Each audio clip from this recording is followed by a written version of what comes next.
Halo G-Rangers, kali ini kita akan belajar tentang punk. Punk pertama kali muncul pada tahun 1970-an di Inggris dan berdasar dari Public United Not Kingdom yang artinya kesatuan suatu masyarakat di luar kerajaan.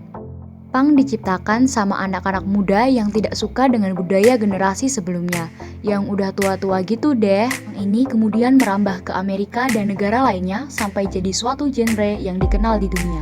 Sebenarnya, selain urusan fashion, punk itu adalah salah satu bentuk perilaku yang muncul kalau kita nggak puas, marah, benci, atau kesel sama sesuatu yang salah. Dan kadang bersifat menindas. Makanya tuh kalau kita lihat ayam jago yang suka berantem, di kepalanya ada bentuk kayak rambut mohak gitu kan? Tahu nggak sih, punk itu bisa dibilang salah satu media pencarian jati diri buat remaja yang kebingungan karena beberapa dari mereka nggak dapat perhatian yang cukup di rumah. Akhirnya, mereka cari perhatian di lingkungan sosial, salah satunya ya di komunitas punk ini.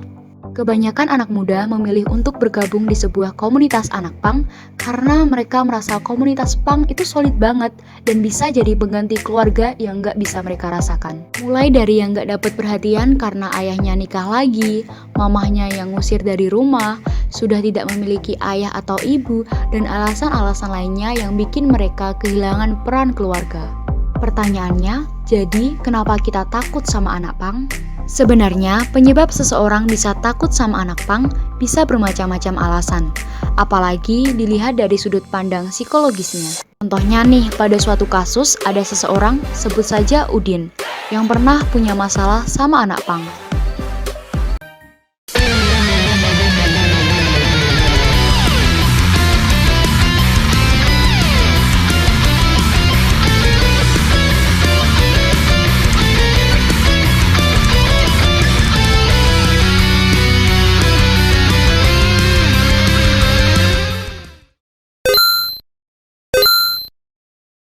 Dan sejak itu dia takut banget sama anak punk. Nah, dari kasus ini dapat kita simpulkan bahwa si Udin mengalami trauma dengan orang yang memiliki ciri fisik seperti anak punk. Oleh karena itu, ketika si Udin bertemu dengan seseorang yang berciri fisik sama seperti anak punk, si Udin akan menghindar dan berpikir negatif pada orang itu. Hal itu merupakan hasil dari reaksi melindungi diri sendiri. Ada juga nih kasus orang lain, sebut saja namanya Bambang. Nah, si Bambang ini waktu kecil pernah dikasih tahu sama omnya. Nak, kamu kalau pergi jangan jauh-jauh ya, nanti dipukuli sama anak punk yang di perempatan. Di lain waktu, si Bambang kebetulan melihat berita di TV kalau ada kasus anak punk tawuran sampai bikin banyak orang ikut kena lemparan batu. Nah, karena terus-terusan dicekokin informasi kayak gini setiap hari, Bambang lama-lama jadi takut beneran sama anak punk. Padahal, Bambang sebenarnya belum pernah sama sekali bersinggungan dengan anak punk. Kalau kalian pernah mengalami hal seperti ini namanya the illusion of truth. Kalau bahasa Indonesianya, efek kebenaran ilusi. Dimana ketika kamu dicekokin suatu informasi secara berulang, maka kamu akan menganggap informasi itu benar, walaupun kenyataannya informasi itu bisa saja salah. Dari dua contoh kasus itu, bisa kita simpulkan bahwa kita kemungkinan takut dengan anak punk bisa jadi karena trauma masa lalu atau efek kebenaran ilusi itu tadi. Kalau dari trauma, bisa dibilang wajar ya, karena pasti muncul reaksi untuk melindungi diri dari pengalaman buruk yang pernah dialami. Tapi kalau cuma dengar dari orang,